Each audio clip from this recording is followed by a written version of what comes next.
Derek looked directly into the camera and told 400 people that his wife was dead. I was standing 11 feet behind him, holding a cream envelope with his nomination certificate inside, and I was very much alive. 2 years ago, he said, his voice catching just enough to sound rehearsed into sincerity, I lost the woman I built my life with. Cancer took her in 11 months. I buried her on a Tuesday and I went back to work on a Wednesday. Because that's what she would have wanted. Someone in the crowd made a small wounded sound. A woman near the stage pressed a hand to her chest. I did not move. I did not drop the envelope. I stood there in my navy blazer, the one I'd worn to 11 of his fundraisers. The one nobody in that room had ever bothered to notice because I had spent 12 years training them not to. Tonight, Derek continued, reaching for the hand of a woman I recognized from the county clerk's office, a woman I had once helped file paperwork for, I get to introduce someone who reminded me that life keeps asking us to show up for it. He got down on one knee. The room erupted the way rooms do when they've been given permission to feel something big and simple. I had come to that stage to surprise him. That was the joke of it. The small, cruel joke I would turn over in my hands for months afterward. I had spent 6 weeks on the ethics board application. I had not told him. I wanted to walk up after his speech, hand him the envelope, watch his face do the thing it used to do when I surprised him with something that mattered before the fundraisers got bigger than the marriage, before his handlers started calling me the wife instead of Naomi, before I became a line item in his campaign narrative, labeled Times Private, Low Visibility, by request. I had requested it. That was the part that would keep me up at night. I had asked to disappear a little, because he'd told me the polling showed voters trusted candidates whose spouses stayed out of the spotlight, and I had believed him, because I always believed him, because for 12 years believing him had never once cost me anything I could name. It cost me everything now. It just hadn't sent the invoice yet. The ring came out of his pocket. Gold band, single, stone, the kind he used to say was tasteful, not showy, like you. He'd said that to me once, in a different room. A long time ago, she said yes. Of course she said yes. She had been told I was dead. His eyes found mine across the stage exactly once, for maybe half a second. And in that half second I watched a man recalculate, not panic, recalculate. The way he used to recalculate a negotiation when new information walked into the room. Then he looked away, and he kissed her, and the applause swallowed whatever was supposed to happen next. I did not scream. I did not throw the envelope. I did not give the 400 people in that ballroom, or the 2 local news cameras angled toward the stage, the gift of watching the dead wife resurrect herself in real time. Mascara running, voice breaking, footage that would autoplay for a week. I turned around. I walked past the coat check, past the volunteer table stacked with yard signs bearing his face, past a teenage boy handing out stickers that said Family First in navy blue letters, and I did not stop walking until I was in my car with the door locked and my hands flat on the steering wheel. Not shaking yet, just flat, waiting. Then I opened my phone. I did not call a divorce attorney. I did not call my sister. I did not call the one person a woman is supposed to call when her husband tells a room full of strangers that she's dead. I called the clerk of courts. Because somewhere in a file cabinet 3 miles from that ballroom, there was supposed to be a record of exactly how a man goes about legally erasing a living wife.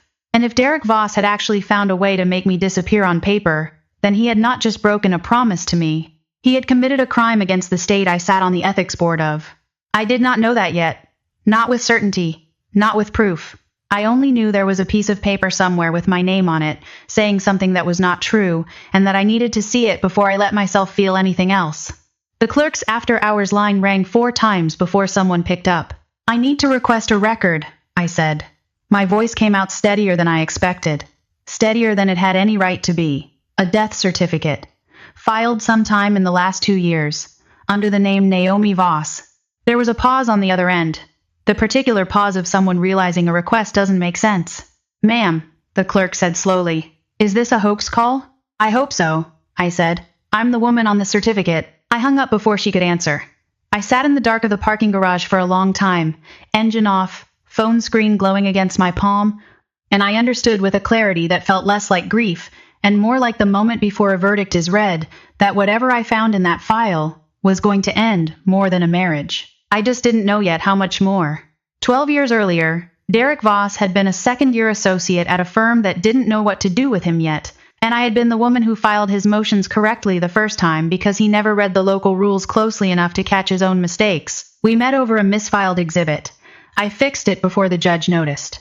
He bought me coffee to apologize and then talked for 40 minutes about wanting to run for office one day, about wanting to matter to more people than just the clients who could afford him. And I remember thinking that ambition looked good on him, the way it looks good on men who haven't yet had to choose between it and everything else. We married 18 months later in a courthouse annex on a Thursday afternoon because neither of us wanted a production. I kept my name with a hyphen for exactly 4 months, until his campaign consultant suggested Voss alone tested better with rural voters, and I dropped the hyphen without much of a fight because it seemed like such a small thing to give up for a man building something. That was always the shape of it. Small things, given up one at a time, none of them individually worth mourning. I kept a pin from his first city council run in a drawer in my desk, cheap enamel, his name misspelled by the printer as Vossi, the kind of mistake that becomes a private joke between two people who used to laugh easily together. I kept it the way you keep a photograph of a person before an illness changed their face, not because the object mattered, because the night it was made had mattered, before the fundraisers got bigger than the marriage, before I became a woman standing 11 feet behind a stage instead of a woman standing on it. There was a pen, too, that he'd used to sign every important document since law school, a fountain pen his grandfather had left him. Black lacquer with a worn gold clip, and he had a superstition about it, or maybe just a habit dressed up as one, that anything signed with a different pen didn't count.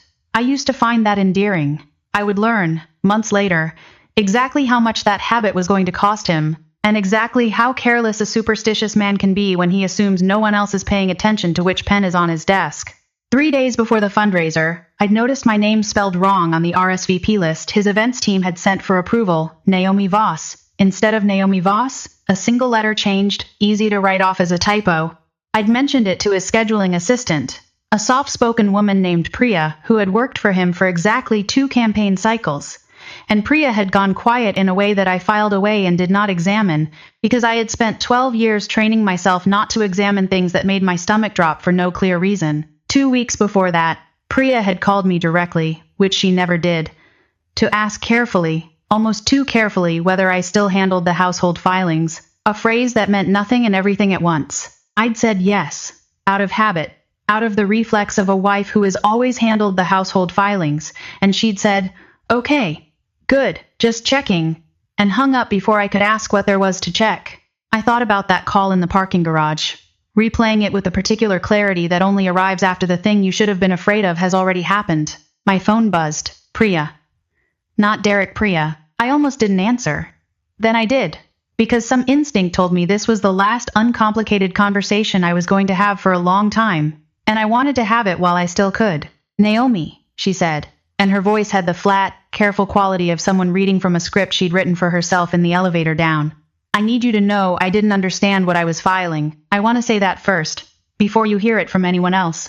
"Filing what, Priya?" A long pause. "The notarized affidavit. 18 months ago. He told me it was for an old life insurance policy that needed updating. I notarized. I witnessed a document that said you'd passed away. I didn't read it closely. He told me it was a formality. I'm so sorry. I need you to know I didn't understand what I was signing until tonight, when he said it on stage, and I heard the words out loud, and I thought, that's the same date. That's the same document." I sat very still. "Send it to me," I said. "Whatever you have. Tonight." "I could lose my license for even telling you this. You could lose a lot more for staying quiet," I said, and I did not say it unkindly, because she was not the one I was angry at.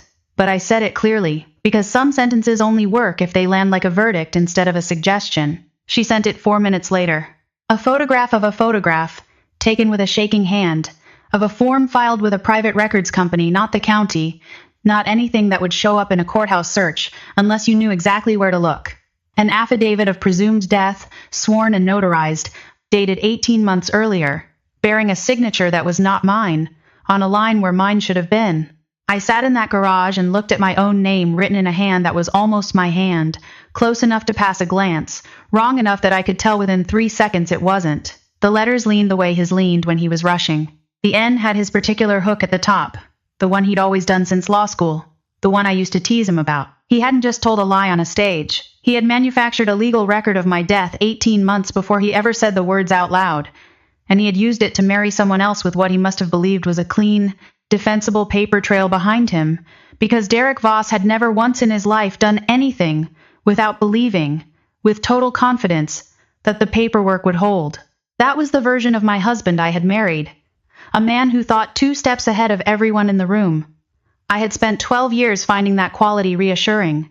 I was about to find out exactly how far ahead he had learned to think, and exactly how many other people had already paid the price for it before I did. I called the clerk's office again the next morning, this time with a name and a document number instead of a hoax-sounding request. And by 9:45 I was sitting across from a record supervisor named Ellen Marsh, who looked at the notarized affidavit I'd forwarded and then looked at me for a long moment, the way people look at something they're trying to decide whether to believe. "This wasn't filed through us," she said. "This is a private notary registry, the kind used for out-of-state estate matters, insurance riders, things that don't need to touch a courthouse.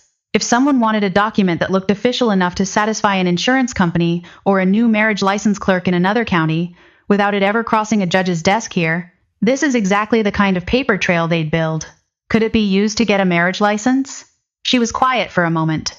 If someone presented this along with an old marriage certificate showing the prior spouse as deceased and filed for the new license 40 miles away, in a county where nobody would recognize either name, yes, it's not supposed to work that way. But paperwork doesn't ask questions. People do. And most clerks are moving too fast to ask them. 40 miles away. I thought of the county seat where his new fiancé's family had roots, a place he visited twice a month for what he called outreach, a place I had never once been invited to. I drove there myself the next afternoon, and it took an hour and a request form to find what I already suspected I would find. A marriage license application, filed 6 weeks earlier, for Derek Voss, and a woman named Claire Iverson, with a box checked indicating his previous marriage had ended in the death of his spouse, supported by an attached record, the same affidavit, filed properly this time, sitting in an actual county file, wearing the county seal like a coat that didn't belong to it. 18 months of a manufactured death. 6 weeks of an active, legal, filed marriage license built on top of it. One signature, forged in a hand almost good enough to pass. One notary, 26 years old, who would not sleep that night, and possibly many nights after. I stood in the records office holding a certified copy of my own erasure, and I understood that I was no longer looking at an affair. An affair is a wound you can survive privately. This was a structure. Someone had built scaffolding around a lie for a year and a half, tested its weight, and only then stood on top of it in front of 400 people and a news camera. I photographed every page before I left. Then I drove home and sat at my kitchen table with the file open in front of me, and did the thing I do best. The thing 12 years of family law practice had trained into my hands before it ever trained into my heart. I built a timeline. 18 months ago.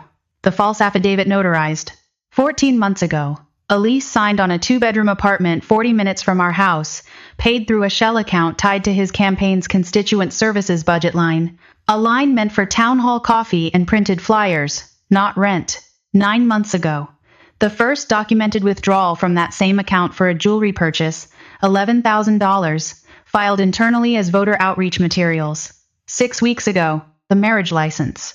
3 days ago, my name misspelled on an RSVP list by an assistant who had, I now understood, been quietly instructed to stop treating me as a permanent fixture. 18 months, 2 names, 1 dead wife who wasn't dead, and 1 campaign account slowly hollowed out to fund a second life running in parallel to the first, both of them wearing his face, only one of them wearing the truth.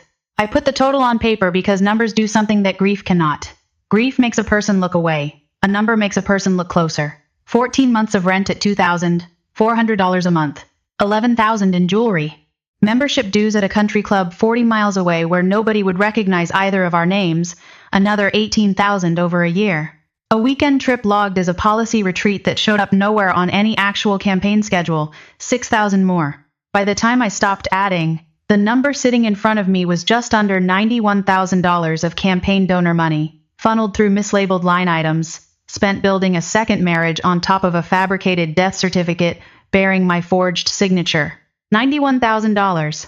That was the number I would carry into every conversation that followed, because a jury, a board, a reporter, an ethics committee, none of them are moved by the phrase "times he broke my heart."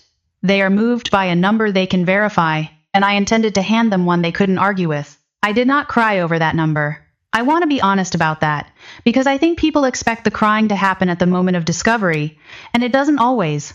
It happened 3 nights later, at 11 at night, when I found a photograph on my phone from 6 years earlier, Derek asleep on our old couch, with our dog's head on his chest, Before the dog died, before the second apartment, before the affidavit, and I cried then, quietly, for maybe 4 minutes, over a version of him that had never actually needed to be a lie in order to be loved. Then I stopped, because I had a call to make, and I did not want my voice to sound like it had been crying when I made it. Claire Iverson picked up on the second ring. I had gotten her number from the marriage license file New Spouses.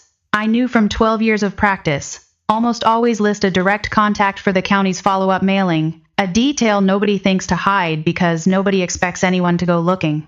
"This is Naomi Voss," I said. "I believe you're engaged to my husband." The silence on the other end lasted long enough that I could hear, faintly, a television playing somewhere behind her, the sound of a life continuing normally in a house I had never seen.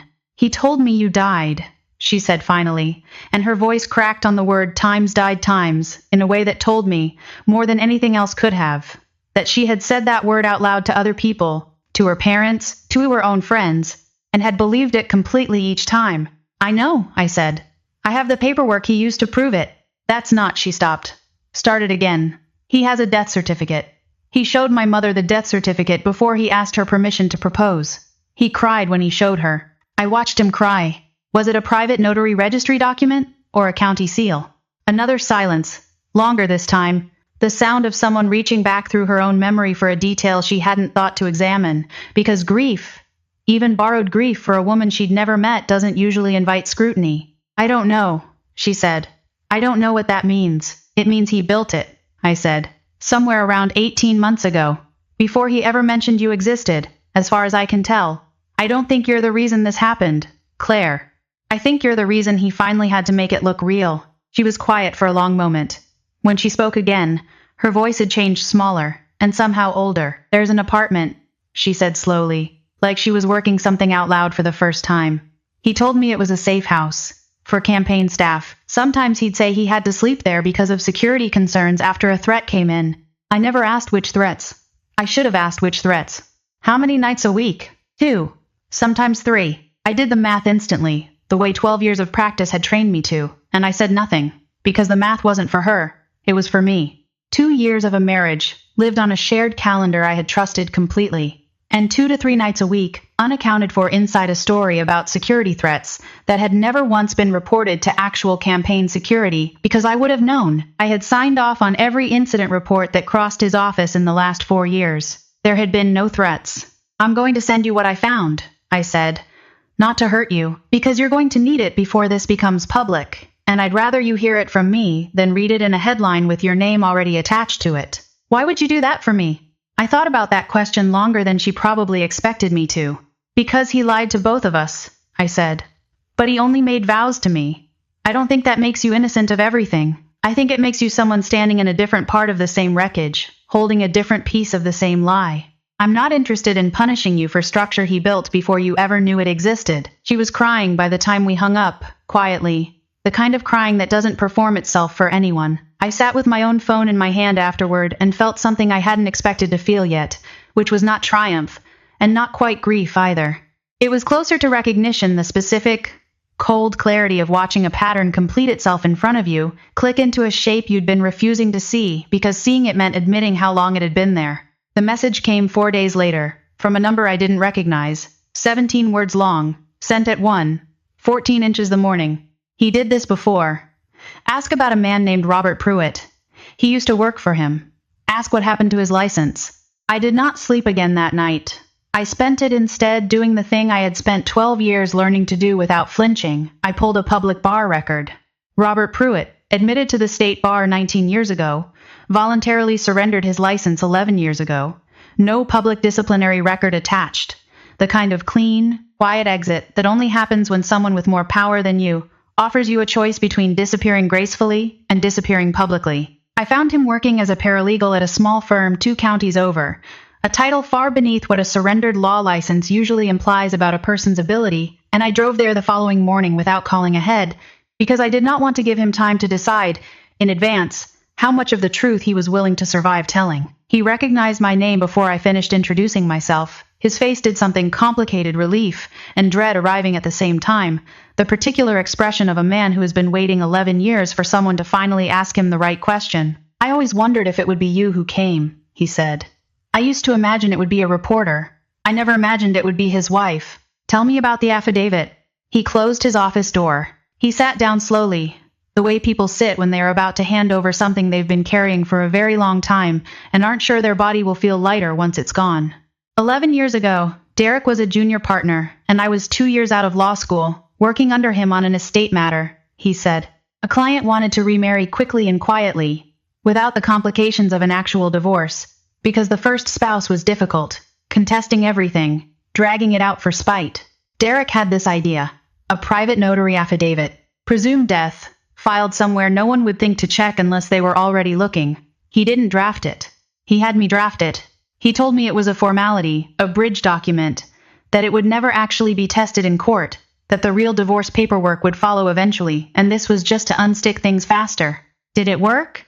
It worked for 2 years, until the first spouse found out and threatened to report it to the bar. Derek made it disappear. I never asked how. I only know that when the bar came asking questions about whose signature was actually on the notarization, my name was the one on it, not his. He told me it would look worse for both of us if we both went down, that one clean exit was better than 2 messy ones, that I still had my paralegal certification, that this wasn't the end of anything, just a different shape for my career. And you believed him. I was 28 and terrified, and I had watched him make an entire wrongful termination suit disappear the year before, with nothing but 3 well-placed phone calls, Pruitt said. I believed him the way you believe a man who has never once, in your presence, been wrong about how a room was going to move. I sat across from him in a small office that smelled like old carpet and printer toner, and I understood that I was looking at the first person Derek Voss had ever fed into this particular machine, 11 years before he fed me into it, and that Robert Pruitt's ruined license was the first receipt in a pattern I had just spent 4 days assembling for the second time. Will you say this somewhere it counts? I asked. Not to me. On the record. He looked at his hands for a long moment. I've spent 11 years telling myself silence was survival, he said. I think I'm tired of calling it that. I left his office with a signed statement, a name, and a shape to the pattern that made the number I'd built $91,000. One forged affidavit. One exposed campaign account suddenly looked less like an aberration and more like a method Derek Voss had refined over a decade, a method that had already cost one young lawyer his license. Once, quietly, in a room nobody had been watching. I sat in my car outside Pruitt's office for a long time before I started the engine, because I understood, with a clarity that felt almost physical, exactly what I was now capable of doing, and exactly what it was going to cost me to do it. That night I drove home instead of going straight to my office, and I sat in the driveway with the engine off for nearly 20 minutes before I went inside, because I wanted one more ordinary evening before I turned myself into the person who was going to end a marriage on the record. I made dinner I didn't eat. I let the dog a rescue we'd adopted 3 years earlier, after the first one died, a nervous terrier mix named Biscuit, who had never once liked Derek, sit on the couch beside me while I watched 40 minutes of nothing on the television, and I let myself feel, one last time, the particular quiet of a house that still believed itself to be a marriage. Then I opened my laptop and I did the thing I actually knew how to do better than almost anyone else in the state. I built the file. I want to explain what that meant, because I don't think people understand how unglamorous the actual mechanics of consequence usually are. It did not involve confrontation. It did not involve raised voices. It involved 4 hours at my kitchen table with a legal pad, cross-referencing dates against campaign finance disclosures that were, technically, public record if you knew which portal to search and which line items tended to hide things inside. Categories nobody audits, closely constituent outreach, printing and materials, regional travel.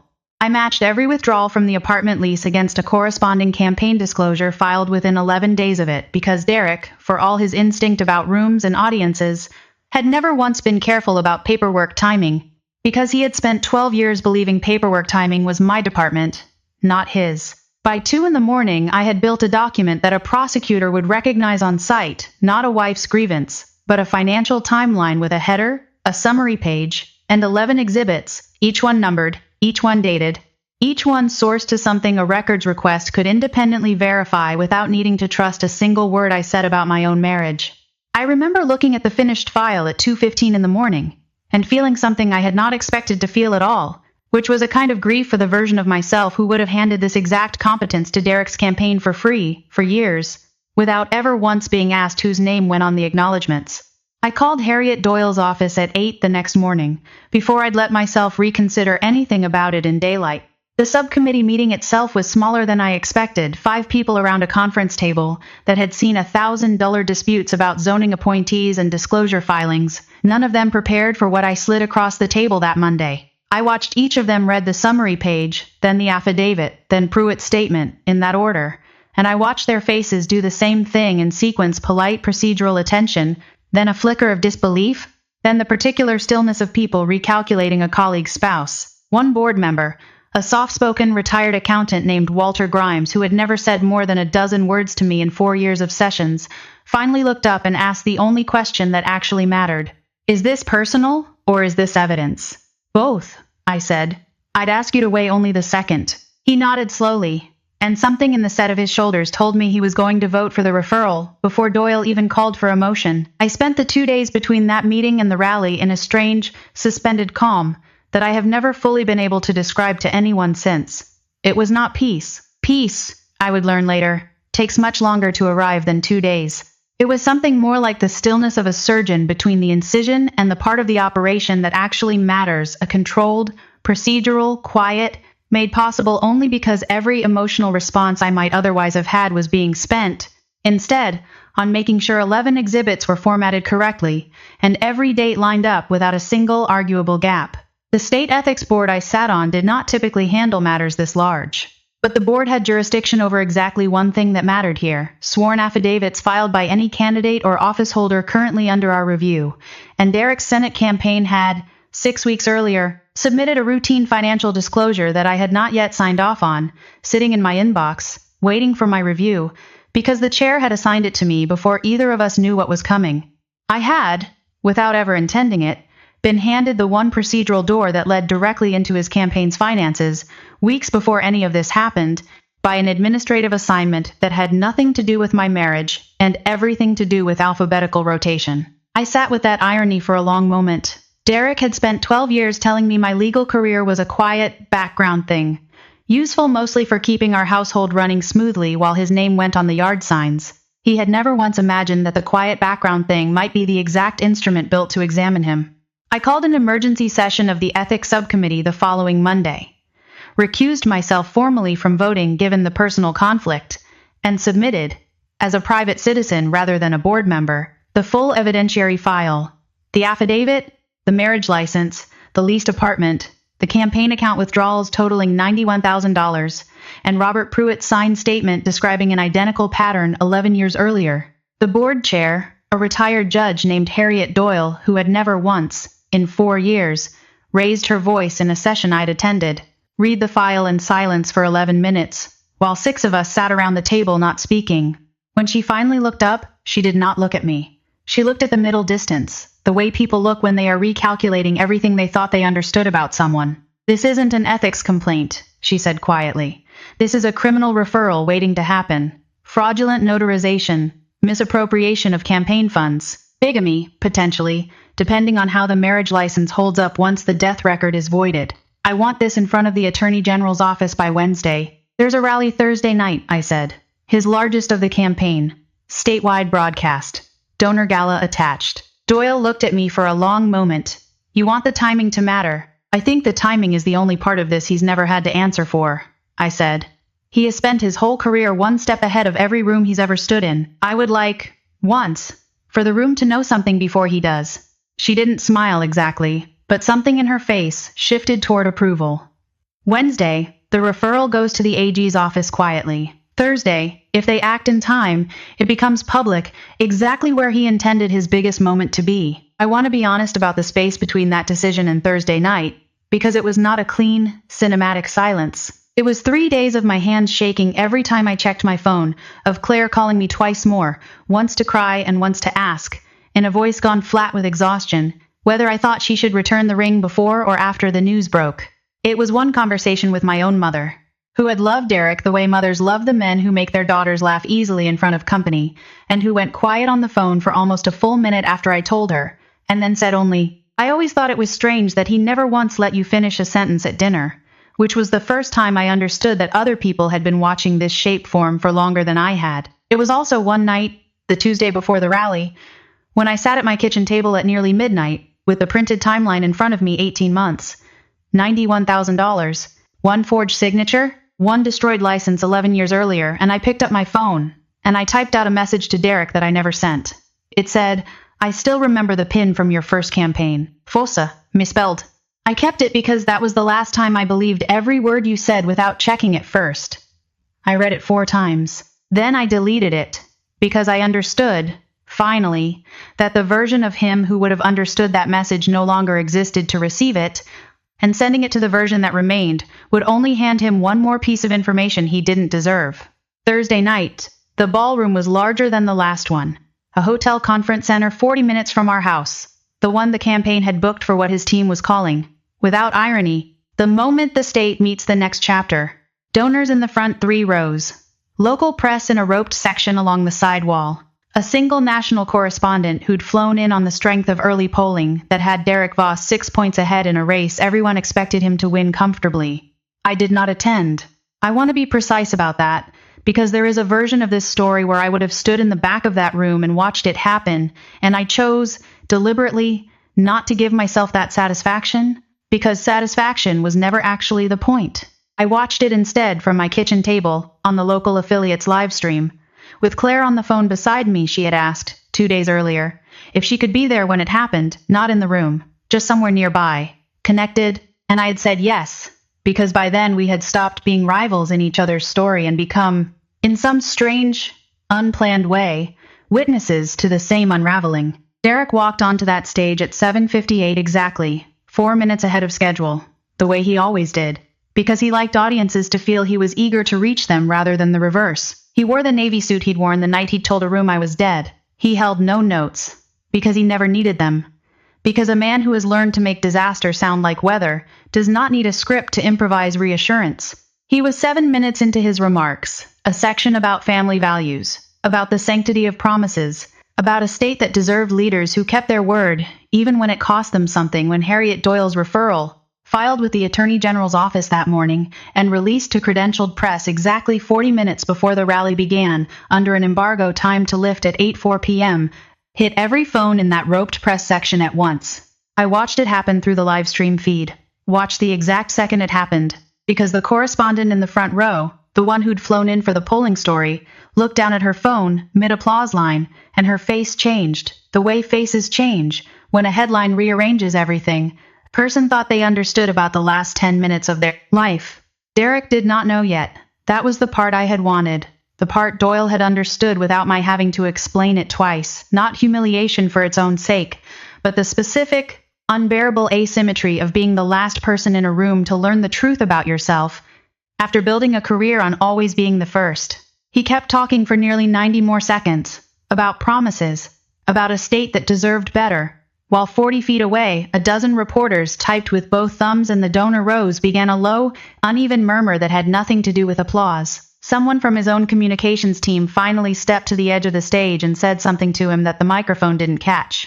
I watched his face do the thing it had done the night of the engagement. Not panic.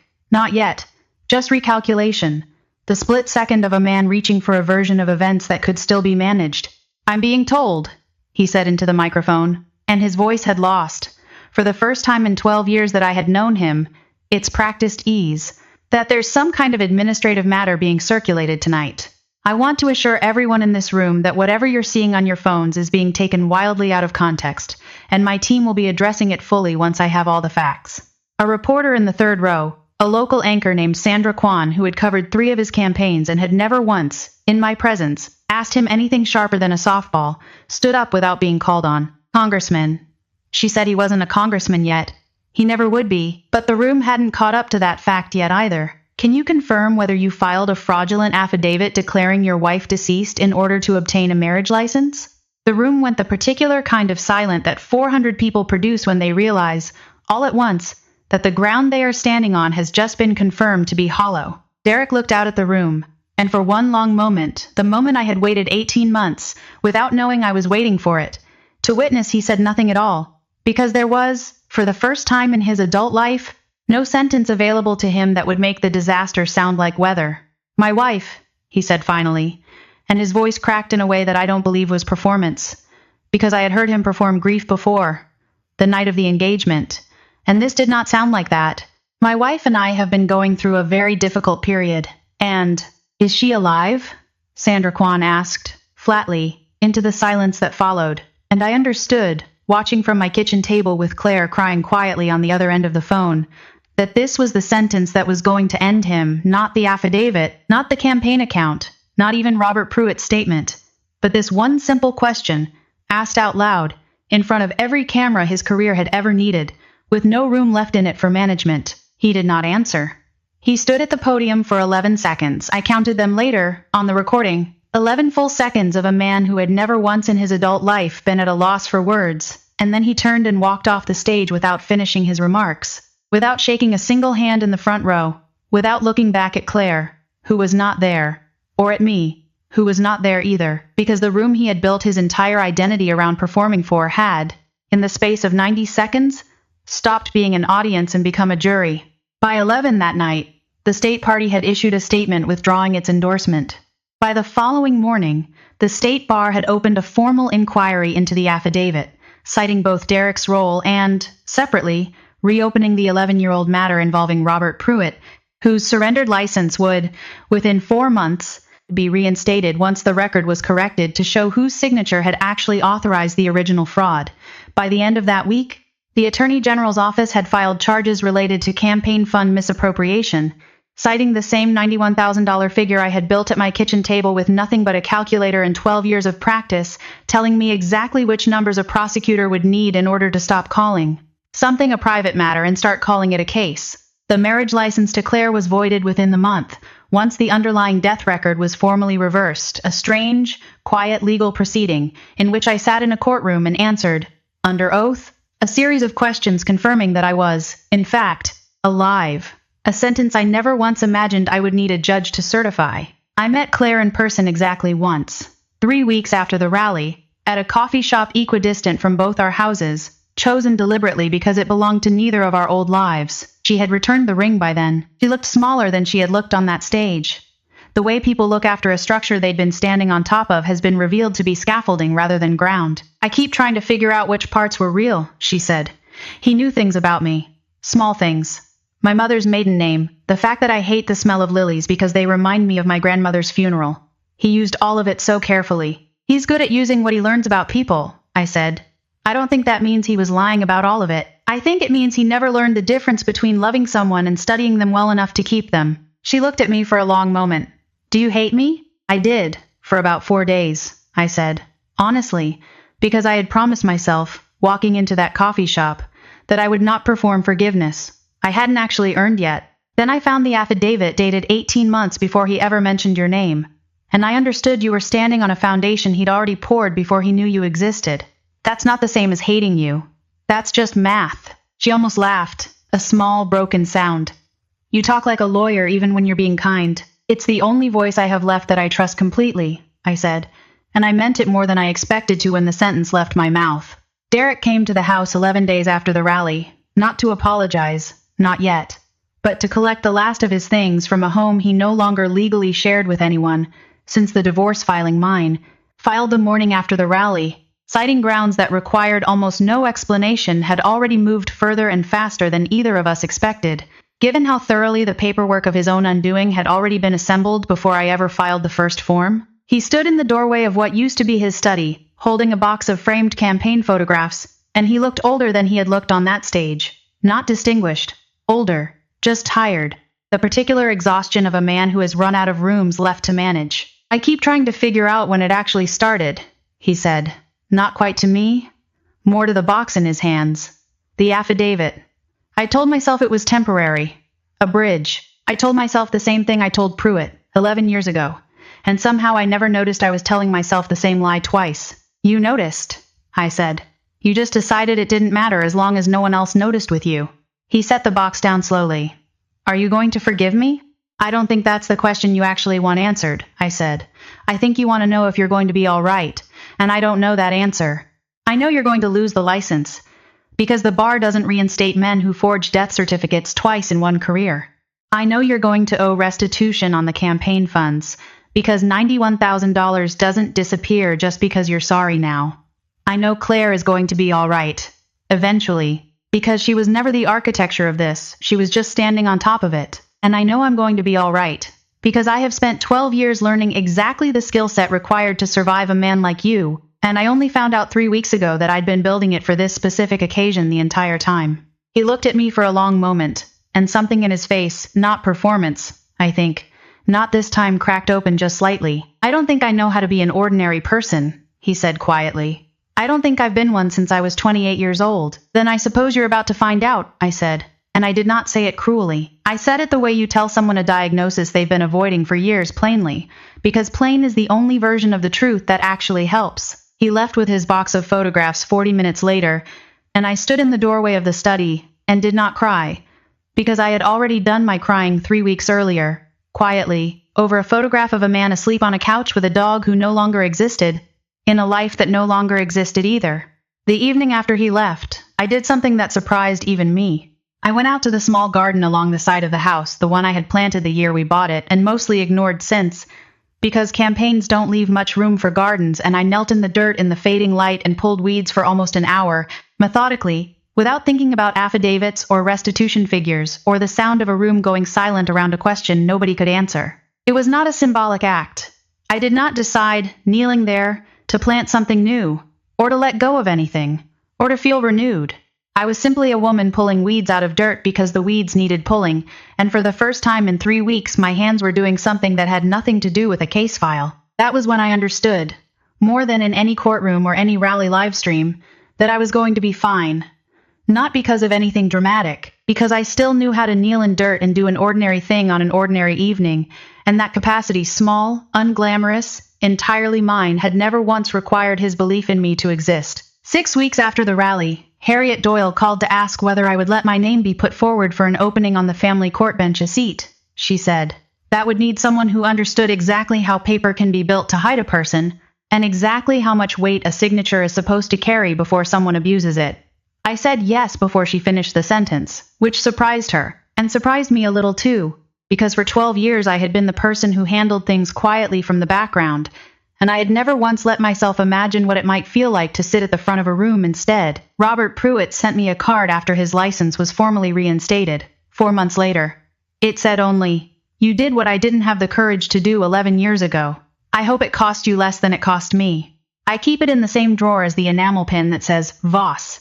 Not because the two objects belong together, but because I have stopped believing that a life needs its evidence sorted into neat categories of grief and triumph. Some things just sit in the same drawer because they happen to the same woman.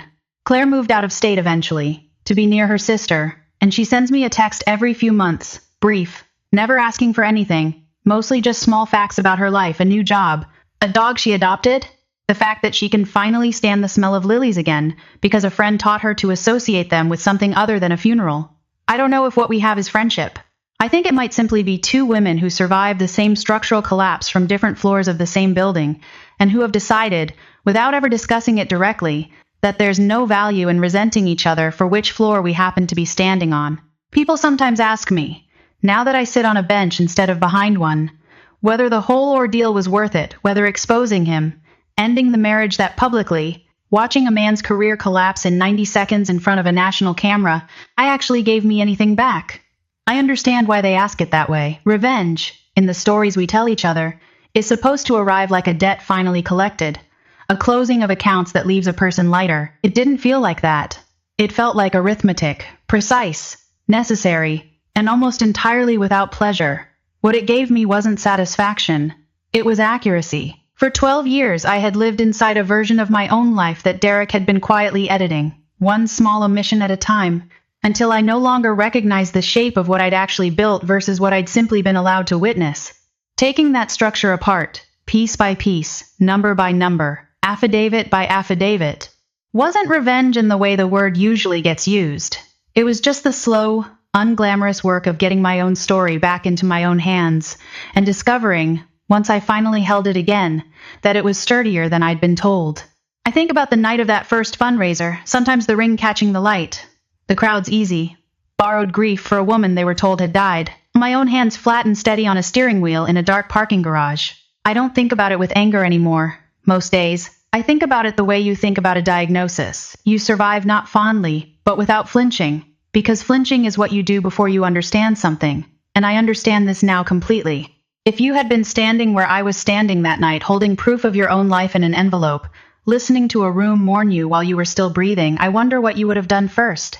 Called a lawyer, screamed his name across the ballroom, waited until morning to feel anything at all. I called the clerk of courts, because I needed to know exactly how far a person can rewrite you on paper before you're required, by law, to prove you still exist. I'd be curious what you would have called first. There is one more thing I want to put down, because I think it matters more than the verdict, more than the restitution figure, more than the 11 seconds of silence at that podium that the internet would replay for months afterward until it stopped meaning anything to anyone but me. A few weeks after I was sworn in on the family court bench, I had my first case involving a woman roughly my own age, sitting across a courtroom from a husband who had spent years quietly rewriting the story of their marriage into something only he could recognize smaller lies than Derek's.